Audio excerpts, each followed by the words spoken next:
I'm Nina Concepción. I'm Katherine Bourne Taylor. And we are obsessed!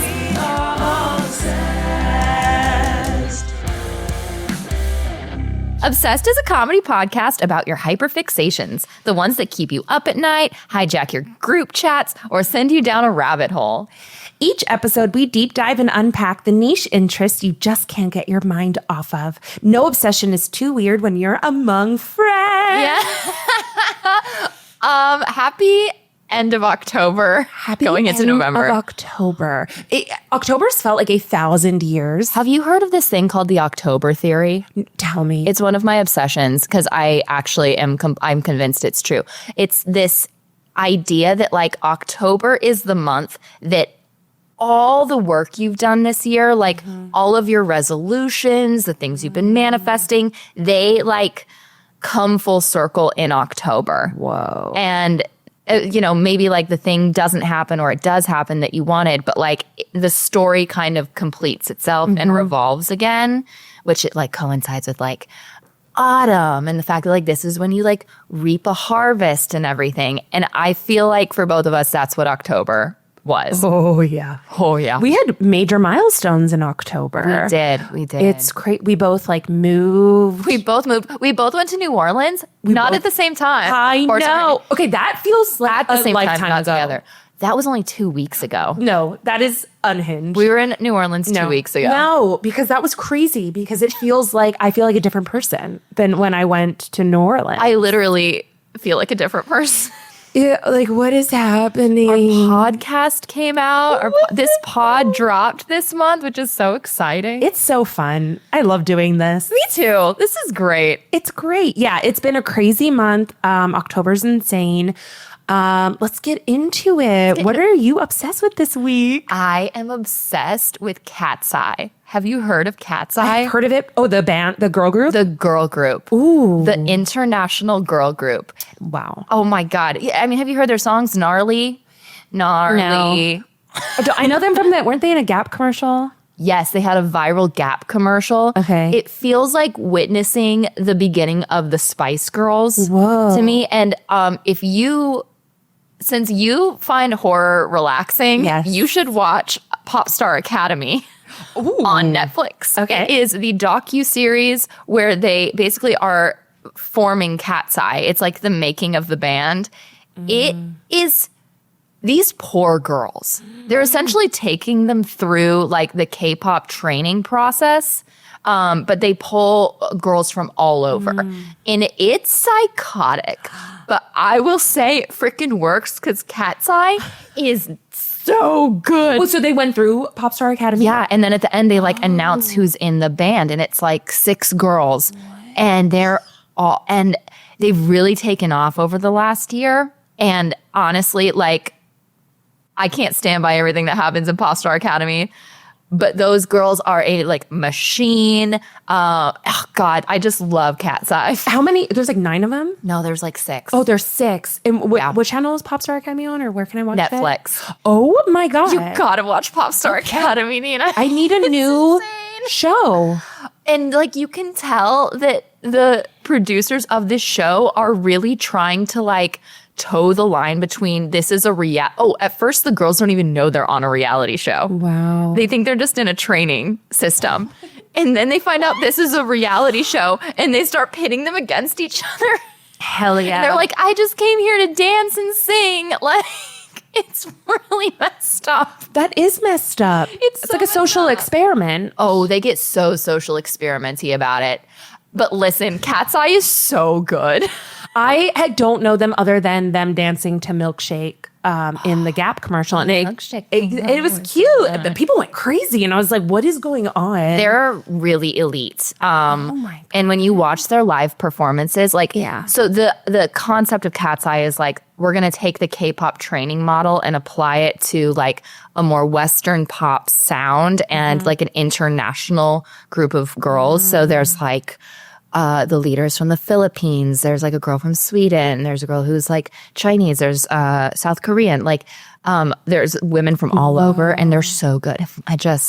They're all over my algorithm, and I'm sold. Okay, they're coming to LA, and I want to try to get tickets to go. Really?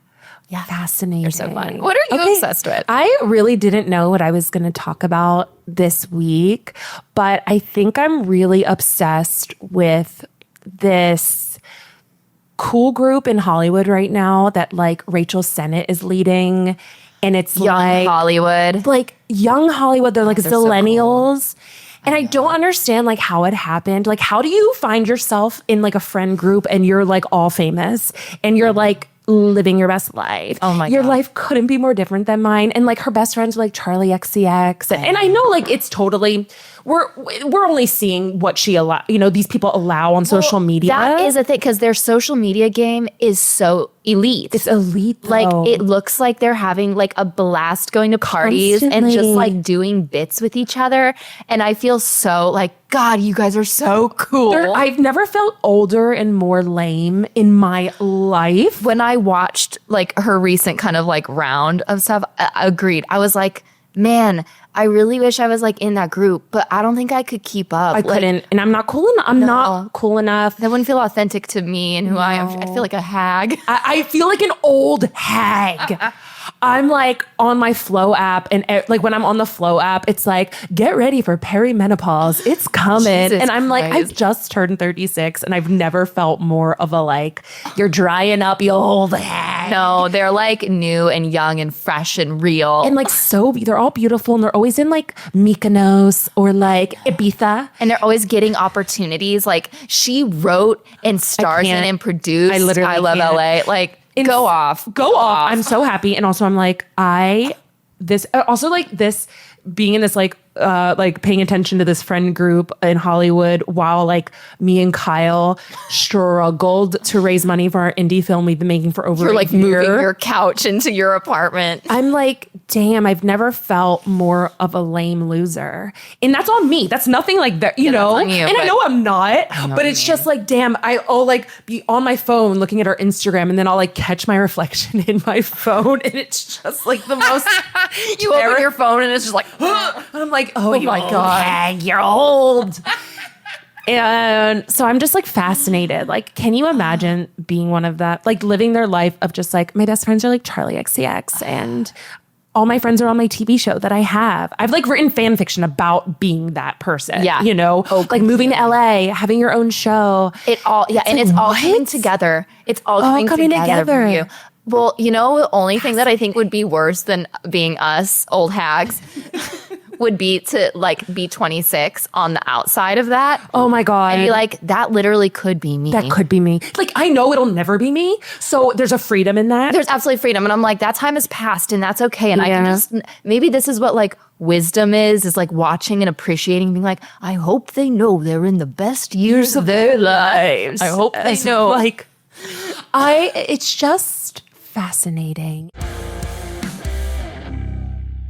Hey, you. Yes, you. Do you love Obsessed? I hope so. Well, join the club, literally. Become a Backdrop member at backdrop.fm.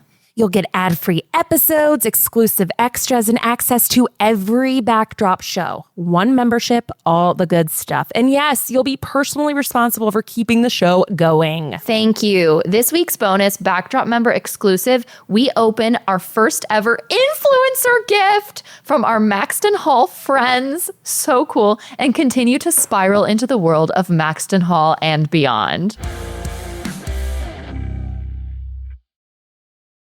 We're going to talk about something pretty cool today. Oh my God. I'm so excited for today's episode. A lot has been leading up to this day. Like, this was a hyperfixation that we both got about a year ago. Yeah. And kind of experienced at the same time, right? Yeah, I can't remember. Did you tell me about it? You told me about it. Who the hell told me about it? Was it Melissa? He was one of our guests coming It up? might have been her friend Megan Vick, also my friend, friend of the pod, friend of the show. I literally cannot remember who told me to watch it. Well, someone told you to watch it, and you were like, "Oh my God, Katherine, this is the best thing I've ever seen." Of course, we're talking about Maxton Hall. Oh, if you aren't watching Maxton Hall, first of all, what are you doing? What are you doing? It's only 6 episodes. It's 6 episodes that are like 35 minutes each. You'll fly through. You can finish it in an afternoon. Yep, perfectly paced. Yep. Oh, perfectly paced. They hit every single beat. It's a German show. This is a German show. Although we have questions about where the show actually takes place, we'll get into it. It's unclear and it doesn't even matter. It's a German show, like YA First Love. It's on Amazon Prime. Can't recommend it more. And you really need to watch it not dubbed. You need to watch it in the German language. Yeah, because the subtitles are good and the actors' performances are excellent. Excellent. If you have to watch it dubbed, that's okay. Oh, that's true. It shouldn't. It's okay. But if you're able to watch it comfortably in the native language, it's worth it to me. Oh, yeah. I mean, I'm very used to subtitles because I watch a lot of like Korean dramas and stuff. And I always think if you're able to watch the original performance, absolutely do that. Exactly. Yeah. Oh my God. Okay. So this episode is, so the new season premieres tomorrow. It premieres tomorrow. When you're listening to this, season 2 comes out tomorrow. And this is so exciting because it's been like 2 years. It's been like 2 years. Also, this is based on a book that's never been translated into English. Which is crazy to me. Yes. So we can't even read it. No, and it's called, it's a trilogy. That's right. It's a book series. It's a book series. Called Maxton Hall, The World Between Us. Oh, the world is between them. The world is between them. It is actually perfect. The music, everything. And so this episode, we're going to dive in and talk about it episode by episode and talk about our favorite moments, why we think you should watch it. We will absolutely spoil it in this. So listen at your own. Yeah. Spoilers. Go take 3 hours to watch it and come back. Yes. And then like strap in because we're also going to do a season 2 recap. Oh, mama. I can't wait. Is it going to be another 6 episodes, do we think? I believe it is. Okay. In season 2, they're releasing like the first 2 episodes on one day. And then every week is a new episode, I want to say. Oh my God. It's so exciting. Also, we did a performance at our live show, a joint performance on Maxton Hall. We did. And we really wanted to go viral so that we would get invited to the premiere. Well, Didn't work. it didn't work. Also, there was no US premiere. But we could have been flown. I love your attitude, Nina. We could have been flown easily. We could have been flown to Berlin. We were open to that. We were completely open to that. We might have even said that in our presentation. Yeah. Like I would have traveled anywhere. We have passports. We have visa. No, we don't have visa. I have just a US passport. We just have passports, but like we're open and available to be flown anywhere that there is an opportunity for something we're obsessed with. Going on record, manifesting we're going to get flown to another country for something. I love it. Yes, absolutely. Maybe do a show. Oh, that's I love the it. dream. Okay. So let's dive in. Let's dive the hell in. Episode 1, James Beaufort is this like dick, this rich dick. And should we say the episode titles? I think this one's called Under the Radar. Under the radar. That makes on moviephone.com where I'm looking, they have this. I can't tell if they made up these titles or these are the actual titles. Maybe fake news, but Fake news. whatever. But this is Under the Radar. Under the radar. So James Beaufort is like, he wakes up Oh my God. totally naked. Oh my God. There's a butt shot from the very beginning.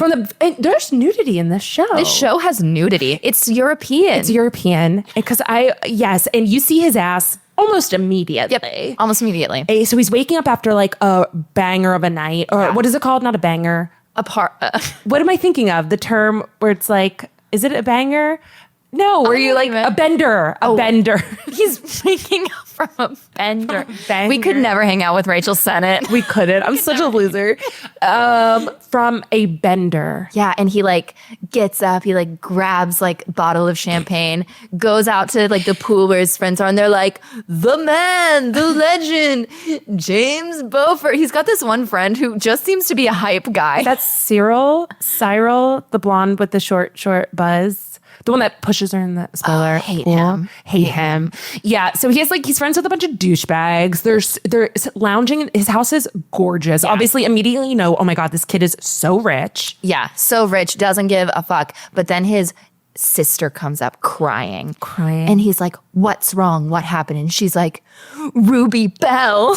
And then flashback. There's a flashback. And it's like 24 hours earlier. Oh, I love it. Ruby is like, who's also a like student at the high school. Yes. With a bun high as heaven. Her perfect little bun makes her perfect little head look perfect. And she's like a bookworm. She's here, but she is in a different financial social class than everyone else. This is like a private academy. Yeah, Maxton Hall is a academy in a castle. It's like a preparatory school. Yes. Basically. It's like very bougie. Everyone there is very rich. Their uniforms, insane. Oh, pink. Insane. Pink and like cream and navy. It's crazy.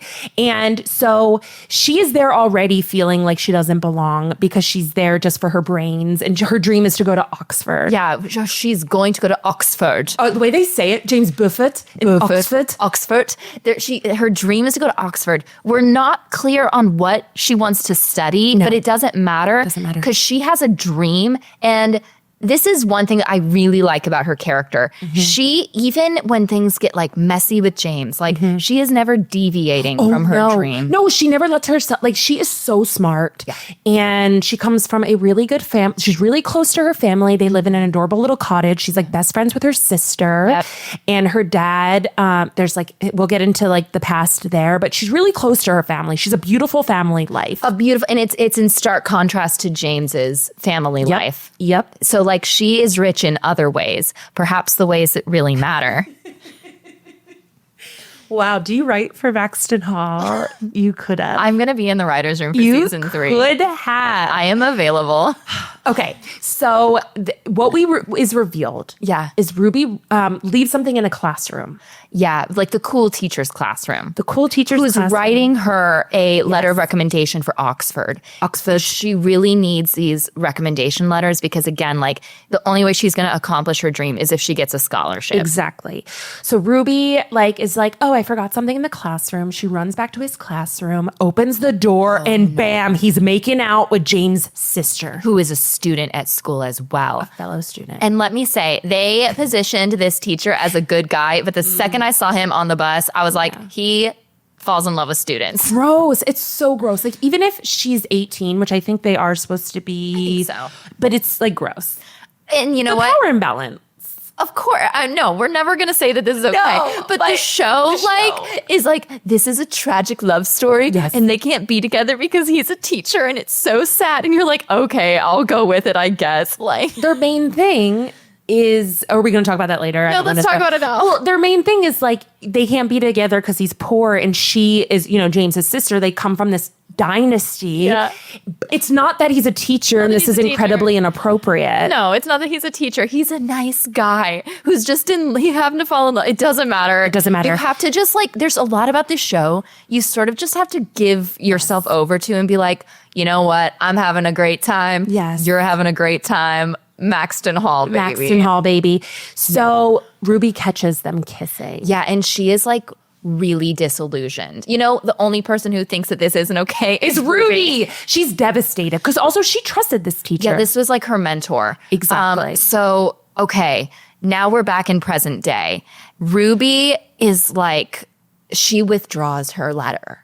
Oh, yeah. And this kind of is like actually a really good catalyst. Yeah. She's like, I don't actually want your letter of recommendation because she is a woman with values. We love her. So queen she's like, I know what I'll do. I'll go to the headmaster of Maxton Hall and try to get a recommendation letter from him. Oh, yes. This headmaster is like... Psychotic. He's psychotic. So weird. He is so weird. The things he does. He's like... He makes the students. He's like, I'll be honest. You have a great track record and you're a model student, but you don't stand out. Oh no. The only thing she fears is standing out. She has to lay low here at Maxton Hall. She doesn't want to stand out. She doesn't want attention. Stop. She is such a Mary Sue. She's such a Mary Sue, not Mary Jane, Mary Sue. No, she's a Mary Sue 100%. But you know what? The actress who plays Ruby that's what I really admire about this show. There's so many potential pitfalls with this show, but I cannot stress this enough. The two main actors are just killing it. They're killing it, and their chemistry is off the charts. Okay, but we have to get to them meeting. Okay. Oh my God. Ermagerd. Go off. Go. Well, no. So James is like, don't worry, I'll take care of this, sis. I always like get weirded out about like, maybe because I don't have a brother, I'm always like weirded out by brother-sister relationships when they're like the same age. You're like, this is weird. It's weird. I'm like, do you love each other? Are y'all in love with each other? Like, are you in love a little Jamie bit? Cersei thing. It's and we don't know if they're twins or not. I think we can say that they are. Okay, they're twins. They're in the same year. I forget if they actually say that. I think that it's assumed. It's clear also. Yeah, I think because like they should be on equal standing, but the dad clearly favors him. He favors James over the sister. Yes, he does. So James is like, I'll take care of this. And I forget, does he corner Ruby? He walks into her event planning meeting. Oh, right. Because the headmaster was like, you don't stand out. Tell you what, if you can pull off the gala fundraiser and it goes off without a hitch, then you get a letter of recommendation. So she's like, okay, this has got to be the best event ever seen at Maxton Hall. Despite the fact that they are a group of teenagers that are essentially tasked with like a job you would hire an adult for, whatever. It doesn't matter. Exactly. So anyway, he comes to her event planning. They're trying to figure out what the theme is going to be. And he's like, mind if I talk to your friend? And everyone's like, James Beaufort is looking at you. And she's like, what? Yeah, he pulls her out. Oh, it's so good. It's so good. And essentially, he tries to bribe her with money. Yeah, he hands her a stack of dollar bills. And he's like, bribes her to keep this secret, to keep it quiet. Yeah. And of course, he's such a dick. He's being like so snooty. He literally calls her a nobody from the backwater. He's like, maybe with this money, you could get a new backpack. He's a straight up bully. He's mean. He's really, really mean. And that makes the arc so much better. God. She takes the stack of dollar bills. I guess they're not dollar bills, but the money. Yes. She takes a stack of money and she just like pours them out in front of his face. And the editing in this scene throughout the show is so good. They love a slow-mo. They love a close-up. They're always backlit by like light or a window. It's so aesthetic. It almost feels like a music video in a lot of times. Yeah. And so the way this is filmed, it's like, you know, they always tell you when it's an important moment. You always know when it's an important moment. And there's always like, it creates this Pavlovian response with songs. It has like 4 banger songs that just play over and over again. And it's so good. They're so good. It's great songs. Great songs. We should play that one song. What's the like theme song, right? The Moth to a Flame. Is that what it is? Well, that's like the fun one when they're doing fun, sexy things. Is that when they're who's the one they're dancing I think it's Moth to a Flame. Yes. Oh. And then they've also got the Does she know that we bleed the same?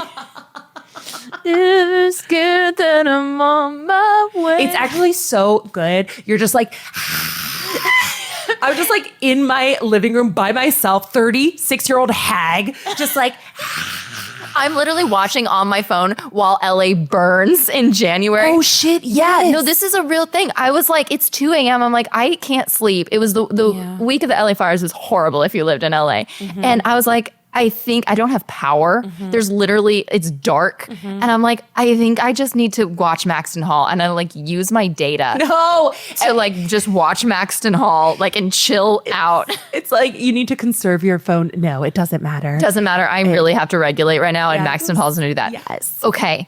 Wow, we're not even halfway through episode 1. Oh my god, shit. We're gonna have to. God. Okay. So highlights. Okay. So then this is like, okay, James is like, oh.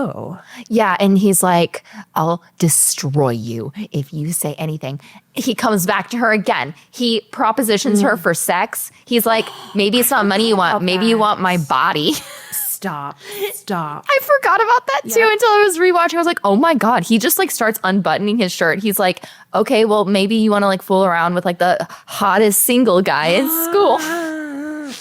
This sounds like a bad vertical, but this show is so good. It's so good. It's so good. I think it's because, like we said, the acting, the way it's shot, everything. You want to know what else he does that is super bullying? At the gala, Like, oh, right. He has to join the gala committee. Oh, okay, yes. He has to join this is the catalyst that draws them together because they have to start working together. Yeah, they have to start working together. Remind me, I watched this one like a week ago. Why does he have to join? Why do they make him join? Oh, wait. He has to join after he fucks up the first gala. Oh. So this isn't yet. Okay. Sorry, guys. There's so many galas. Okay, the first gala that Ruby's like future is essentially contingent on. Right. So, yeah.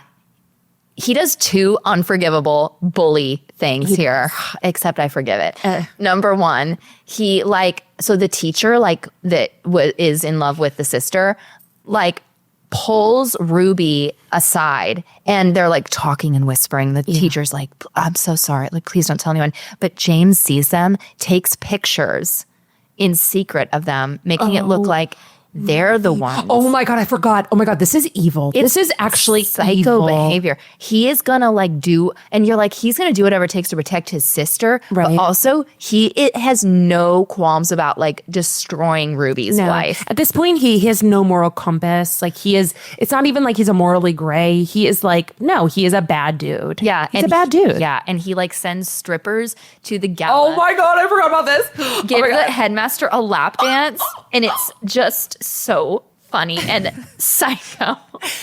So he sabotages this event that was supposed to clinch the deal of her getting the letter. And so, but they both get in trouble. They get in trouble. This is the end of episode 1. Yeah. They get pulled in to the office and they're squabbling and saying, they're like, he doesn't take anything seriously. And he's like, she's a goody two shoes. And the headmaster's like, enough. I'll give you one more chance. And you're going to have to work together to put on the next event. And James, you can't play lacrosse anymore. Yes. It's the only thing he loves. Oh, we forgot to mention, he is an incredible lacrosse player. Yeah, he's like a captain. He's Maxton Hall. He's an incredible captain. He is a leader. He has leadership potential. Yep. If he can just get his life together. And so it ends with them being forced to work together. And he's like, if you want a war, Ruby Bell, you've got a war. And it's so good. So good. They stand so close to each other. Whenever they talk, their faces are 3 inches apart. Know. It's amazing. It's so good. Their chemistry is so good. So this episode ends and you're like, holy shit.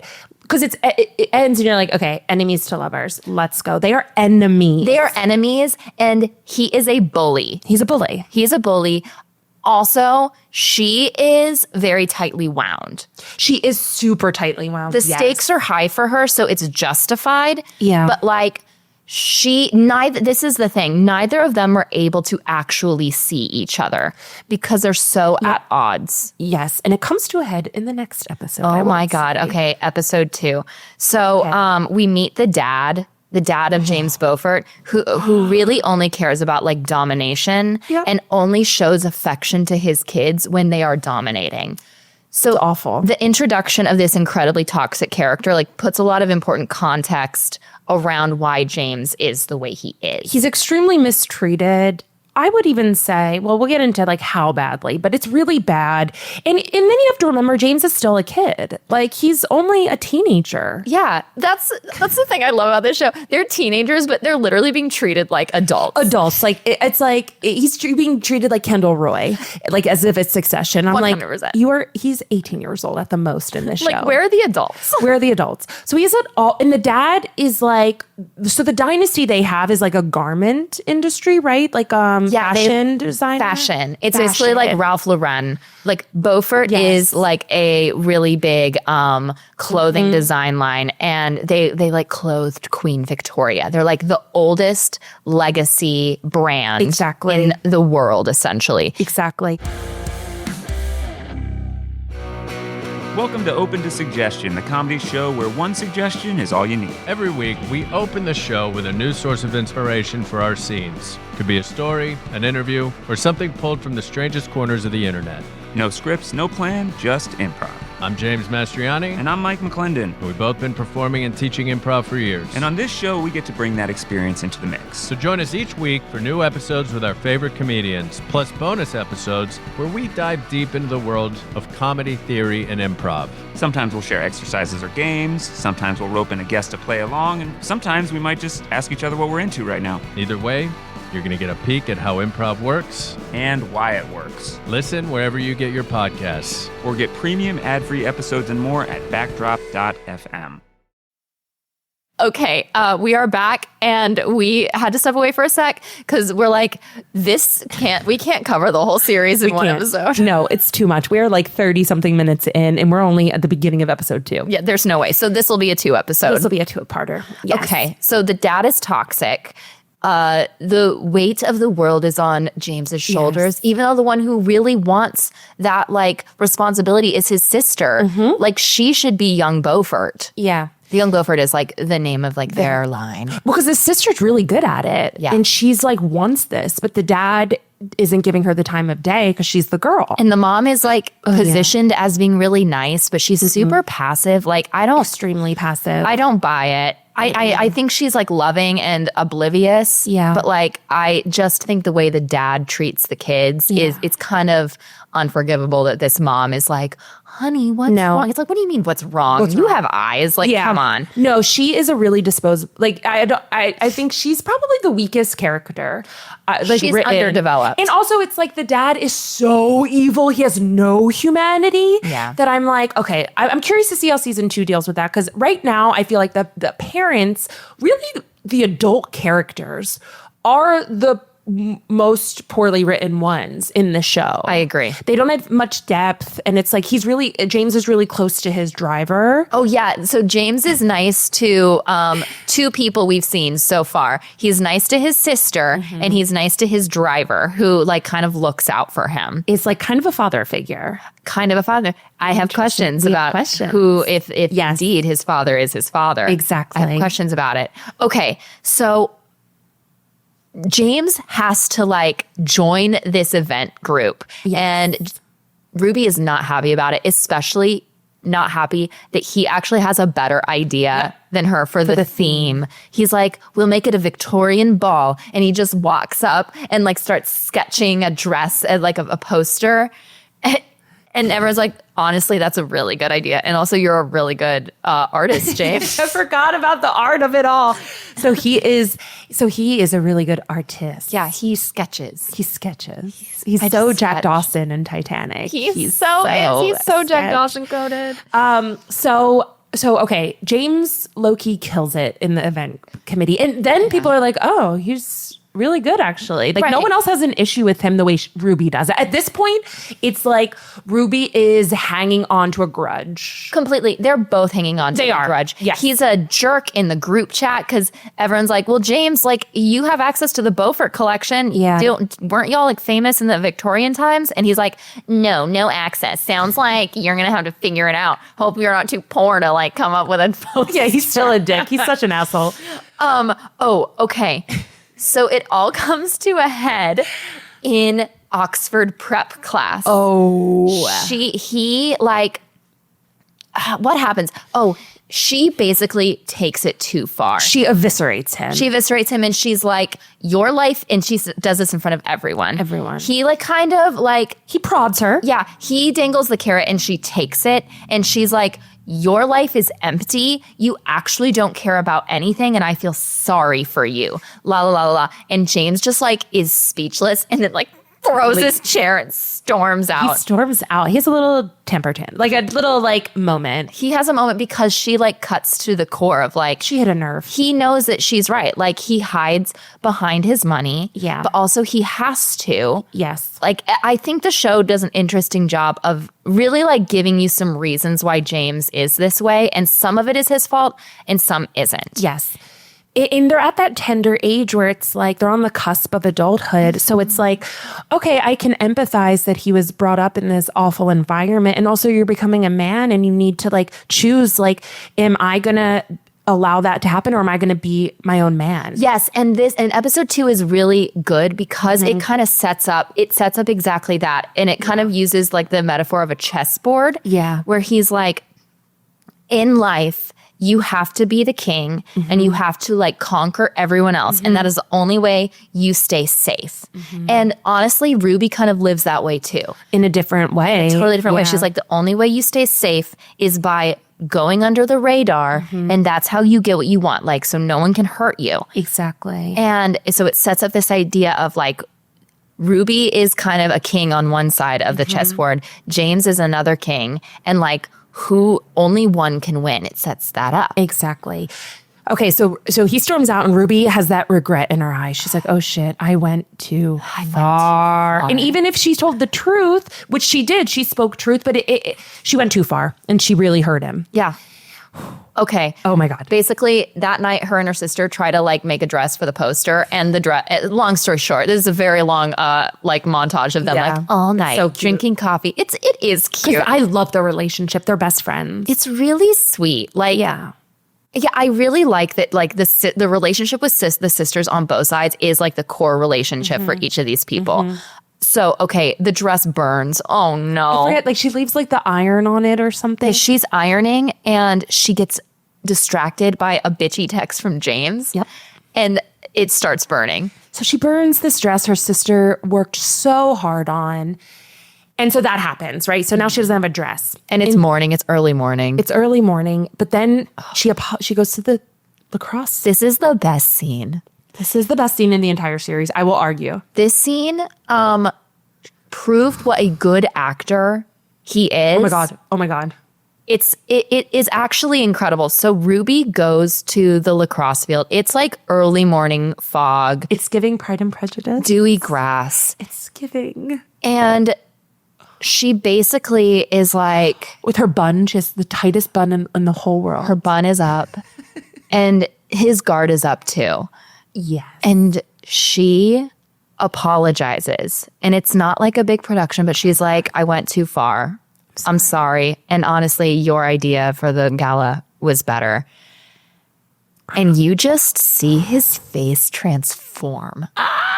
Like his face softens and immediately the energy between them shifts. And it's like only a couple decimals because that intensity between them is still there. Oh, yeah. And they still are like kind of bantering and teasing. Yeah, they're going back and forth. He's like, what happened to the dress? And she's like, it burned. He's like, what? And they're like kind of like chuckle and everything.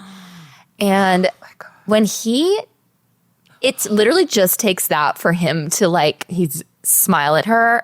And it's like life is coming into his face. I mean, he's such a good actor because it's minuscule, the change. It's really masterful acting. Because you can just see hearts begin to enter his pupils. We always say, like, when we did this in our live show, we said, like, when authors say, like, his face softens or his eyes what do they say?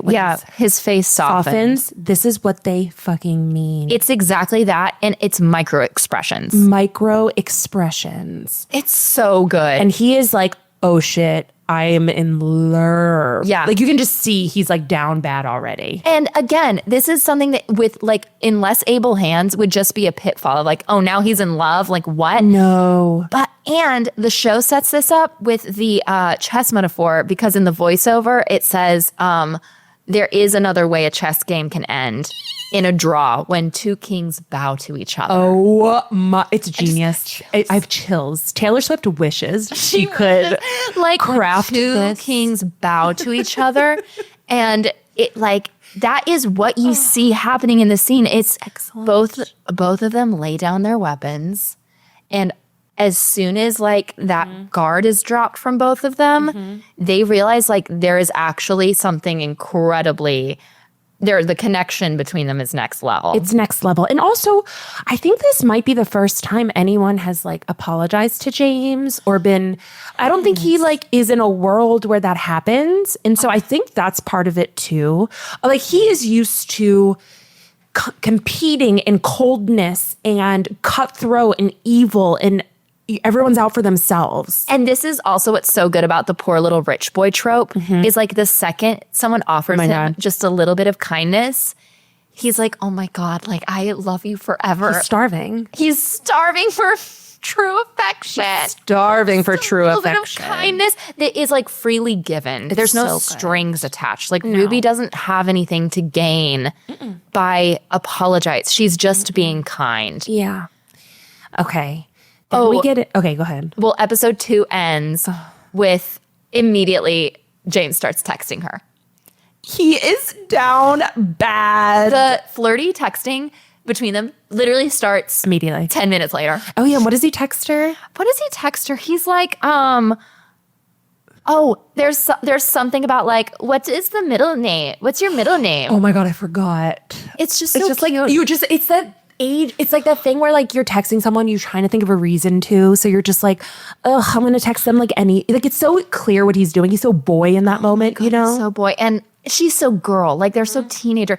And I think that it's actually, an issue that like modern shows that take place in the modern day have is like, how do you capture tension in texting? Like it's actually really hard to do. I tried to do it in a project. I was like, this is actually a lot harder to kind of capture and how it feels, like what the experience is on either side. And you're just like kicking your feet watching them text each other. It's so cute. Okay. Episode 3. Which is such a good episode. Oh my God. This is where things start to really take off. So James, they have their like truce, right? Their draw. They're in a good place. They're texting. Now they're texting. 24 hours ago, they were like, you want a war? I'll get. Now they're like cute texting. So then let's get right to it, right? Yep. Ruby needs a dress. She's at home with her family. And then she gets a text from James. Yeah. And James is like, I think we should go to the collection in London, the Beaufort collection in London. It turns out now I'm totally fine, like lending my clothes to you. And she's like, how would we even get there? And he's like, I'm outside in my car right now. Screaming. She looks out. She freaks out. Immediately starts like changing clothes. Yes. Her sister, like everyone's like, what? They're like, what's going on? Why is James Beaufort in a town car outside? Yes. It's his driver is there. So then she's like, holy shit. So she goes. And they drive to London. And this is a big question we have about, so it's seemingly like they drive 45 minutes to London. But this show is German. The show is German. Everyone speaks German. They never reference England or anything. Oh, we go to Oxford. They're obsessed with because they also go to Oxford. How long would it take to get to London? I'll tell you. If you were like, let's say as close in Germany as you can get to London. Okay, I'm going to Google London. Google Maps that. Okay.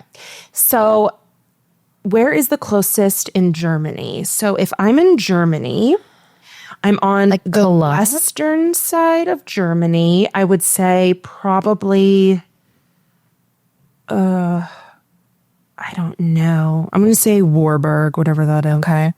Because that's what's coming up on that. No, wait, where's hold on. Wait, is Luxembourg?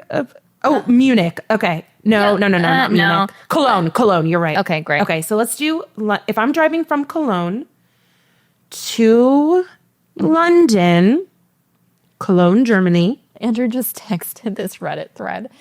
Oh, yes. Can someone explain the geography of this show? Oh, it would take 7 hours. It would take 7 hours. And you can drive. You can drive because you take the underground thing. The channel. Is it called the channel? I think so. What a fun name. But it's still 7 hours. They're not in that car for 7 hours. Not in that car for 7. That's not a day trip. So I think we have to conclude that this show actually takes place in England, but because it's a German production, it's like when there's a show like I saw Memoirs of a Geisha, and they're speaking English, but it clearly like takes place in Japan. I think it's supposed to take place in England, but it's a German show, so they're all speaking German. Yeah, they're all speaking German, but actually they're British. I think that is what we're going to deduce. So that's a revelation. Okay. So this is a German show where actually they're British. They're British. So they drive, and it's kind of like a little awkward in the car. It's awkward in the car. Also, James was sketching. Oh, this is the thing I forgot to say. Basically, in addition to texting her immediately after their truce, he just starts sketching her face. He's like drawing pictures of her immediately. He's in love. The boy is in love. You don't start sketching pictures of someone's face. He's hyper fixated. He is hyper fixated. He's fixated on her. And doesn't she catch it? Yes, in the car, he was drawing her house. Oh my God, I forgot. He was sketching her house and she like sees it. And it's kind of awkward, but again, he's not like, oh, don't look at this. No. He's kind of like, well, I want her to know me anyway. It's incredible. It's incredible. So good. So they go. They get to the Beaufort collection, and everyone's like, young Miss, sir. It's like clearly he is like royalty here. And this is like the fanciest fancy. It's an archival collection. And he's like kind to the employees. Yes. This is another thing you see. Like he walks in, everyone's like, James, good to see you. He's like, hey, man, like slapping him on the back. The like archive director is there. And so they see the dress that Queen Victoria wore. Ruby's like, wow, that is the most beautiful dress. Yes. And James is like, you say it? He's like, do you want to try it on? You should try it on. And she's like, I could never. And he's like, when will you get this opportunity again? And so she's like, okay. Like, again, Ruby, tight knit, she is like letting go as well. She is, because she is very tightly wound. She has like blinders on with like school. And Totally. So she goes in the back room and there's this beautiful like scene of like them, the archival people getting it ready for her. They're like pulling the ribbons and everything. And oh God. so and he also puts on a costume. Oh my God, as well. he does. And he looks adorable. He's in like Victorian garb as well. And he's waiting for her down. So there's a giant staircase, of course. A giant staircase. He's sitting at the piano. He was just noodling on the piano. And then this is maybe best moment number 2 in the whole show. it is. She comes out in this beautiful dress. And the look, this man is so good at these micro expressions. Again, micro expressions. Lovesick. He's actually experiencing something. He looks up at her and there is this moment of just clarity and just like, holy shit. He is in love. And he's like, she is a queen. She's like, queen. oh my gosh. So she descends the staircase. Oh my God. Oh my and God. they kind of just like regard each other in these clothes. I also think it's important that they are like in new clothes now. Oh yes, right? I love that. Yeah, like they are fully, they have this cute photo shoot. Oh my God, this part is so adorable because they're just like playing around and being funny and like flirty and like just teenagers. They're just being teenagers. And this is another thing where it's like, this could be so corny and cringe, but they're just like goofing around, like taking pictures together. I don't want to pit like one show against another. No. But I think when you compare it to something like The Summer I Turned Pretty. I loved The Summer I Turned Pretty. Which is so fun. But the amount of cringe in that show is like off the charts. Of course. And I think it's because this knows exactly what it is, and it leans into what it is. It leans into what it is, and it takes it seriously. That's the thing. It's not winking. It's not trying to be ironic. It takes this genre extremely seriously. And it takes first love, the idea of first love and like connection between two people who shouldn't connect. Instead of like leaning into the cliche, they're like, actually, that's incredible. They treat it like an incredible thing. It's almost like you're reading it as a book, as you're watching it. It feels that feeling you get when you read a book. 100%. And they capture feelings better than I think any show on TV does. Like they are able to capture an intangible thing. And again, like we said, like micro, like just turning the dial 3 degrees. And I think it's because it's like because it is that, right? So much exists in the expressions and the silence and the moments. And it's just like, they're so good at it. The yearning. Capture yearning. Okay, so they have a cute like photo shoot. And this is something I forgot until I rewatched, but they almost kiss. This is their first hang. Yeah. And they almost kiss. Like the chemistry is too much. It's chemistry. That's another thing that I really actually like is neither of them are acting like there isn't chemistry happening. Like, honey, there is chemistry. All of a sudden, I hated you, but now actually we are falling in love very, very quickly. And there's none of this like, oh, I don't think he likes me. Oh, she could never love. No, we get right to it. We get right to it. They almost kiss. Oh no.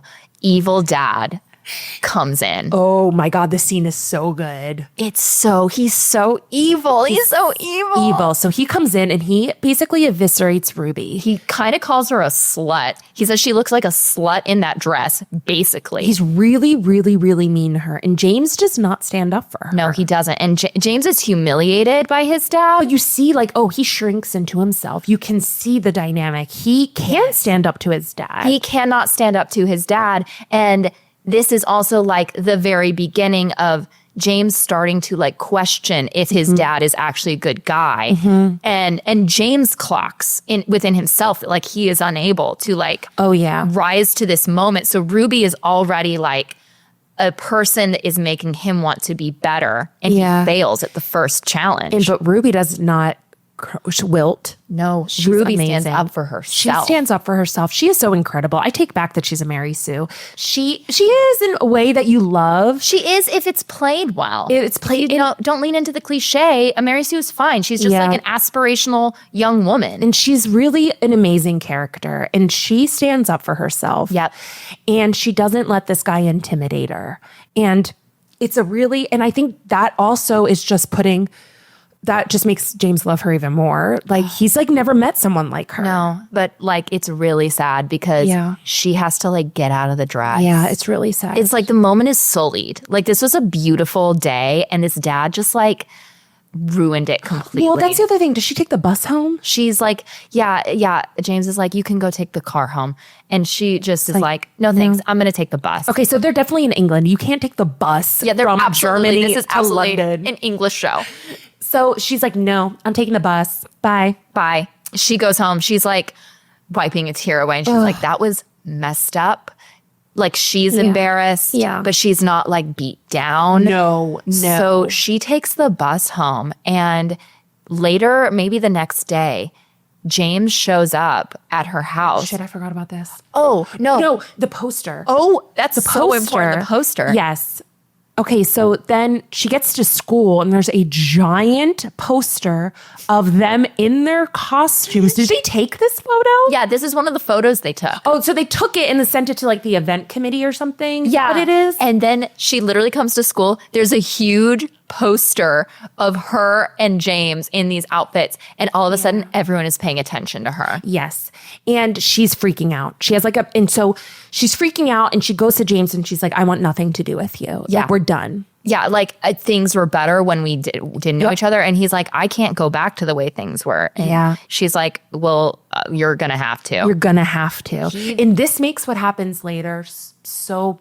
Everything happens for a reason. So she's like, I want to cut ties with you. I don't want to talk to you. She's self-preservation, right? She's protecting herself. And he is like, that's not happening. She feels like she's drowning. Yes. When she gets triggered, she feels like she's like drowning in an endless like abyss of water. And her water phobia will come into play next episode. Yeah, water trauma. And so, the episode ends with, he comes to her house then. He comes to her house, literally. And invites her to a party. Yeah, and she's like, I don't know. And he's like, you know what, Ruby, like you may want to hide and not be seen, but like that's impossible because you shine. Like he's like, you're so much better than you think you are. Like, I'm not surprised that people are paying attention to you because like you're incredible. He basically says that. Wait, is the party this episode? The party is Oh my God, so much happens. Okay, we got to get through. Okay, so he invites her to a party and she's like, no, she's like a bookworm. She's never been to like one of these cool kid parties. So then we get to the party and James is kind of drinking and he's like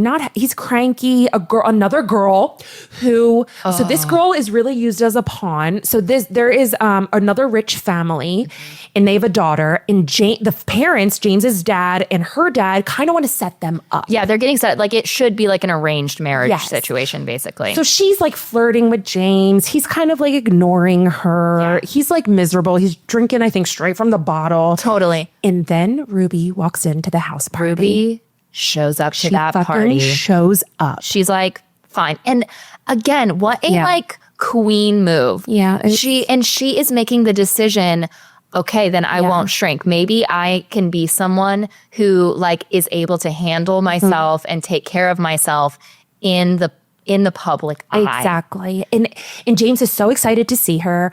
They have this adorable dance scene. Once again, they dance together. Yeah, it's so it's cute. the sexiest, funnest dance. Like, look up GIFs of this on Tumblr. They're dancing to Weeknd's Moth to the Flame. It's so good. It's such a good scene. Oh my God, it's so good. Okay, so then they're good again, right? Everything's good. Then they're by the pool. You know, it's one of those house parties. They have a pool. It's a rich kid's house. Yep. And James's dickhead friend Cyril Pushes Ruby into the pool. pushes her into the pool. What a horrible thing to do. And so it's first of all awful, but then we're getting flashes of Ruby's water phobia and She's trauma. underwater freaking out. And we come to realize she has water trauma. Yeah. And so she's like drowning in this pool that seems to never end. It seems like it's 10 feet deep. It's a never-ending pool. And James realized, everyone's like, ha, ha, ha, They're ha. laughing. And then they stop because they realize, like, oh, she's not coming back up. James dives into the pool, That's her. saves her, carries her out of the my pool God. in his arms. Oh my God. Cyril's like, maybe I'm a dick. Maybe the problem is Everyone's dead silent, but people are filming them and taking photos, which will come back. So he takes her to the car. You know, everyone's dead silent. She's like, wraps her in a blanket. and so it's him in the car with Ruby and the driver. And Ruby confesses that there was an accident with her dad. She was in a boat with her dad. Yeah. She fell over. He went in to save her. And something happened that with the water. Another boat ran over him. Oh, yeah. So he's in a chair now. He's paralyzed. He's paralyzed. And It's it's her fault. And it's her fault. She feels very how she guilty. sees it. And so they have this really deep moment of connection. She falls asleep on his lap. Yeah, he's like holding her while she is weeping. Like, it's really powerful. She is full on bawling in his arms. Yeah. And he's just holding her. Yes. She falls asleep. And then him and his driver have a moment of connection. He's like, I don't know what I'm doing here. Like, it's just this raw moment. And that's how the episode ends, correct? Yeah. And that's the end of episode 3. We're halfway through the season. Oh my God. We are at the emotional peak. Yeah, so they are so close to one another. She has revealed something she's never revealed to anyone, not even her family, of how guilty. Like, she's never said it out loud. No. That she feels guilty her dad is paralyzed. Yep. And James is now like, holy shit. He's like, this is serious. This is serious. They are deeply serious about each other. They have seen each other. And there's 3 more episodes to go. And I don't know how long we've gone for. This but is insane. I can't believe we thought we would cover the whole season in one episode. Oh my God. But it's a great. We're halfway through, and y'all, it's Maxton just Hall is so good. special. All right, Nina, where can people find you? I love how stressed. Like, how do we are doing real work here? Okay, Yeah. we're in the trenches of Maxton Hall. They can find me on Instagram at Nina_Concepcion. How about you? You can find me on Instagram at Katherine Bourne Taylor, and you can follow the pod and our live show, which is every 3rd Monday of the month at Nico's in Atwater Village in LA at obsessed_the show. Hell yeah. And y'all, I can't wait to talk about this. We got to get to that part too. Do everything that you do when you like a podcast. Yes. Okay. Give us 5 stars. Leave comments. Follow. Okay. Become a member of backdrop.fm so you can get exclusive bonus apps and early access to apps. You're going to want to join that membership, honey. It's the coolest club in town. It is. All right. Rachel Sennett. Rachel Sennett. If Rachel Sennett knew about the show, she and her cool friends would probably be there. They would. They would be on backdrop.fm. FM. Okay. Love you. Bye.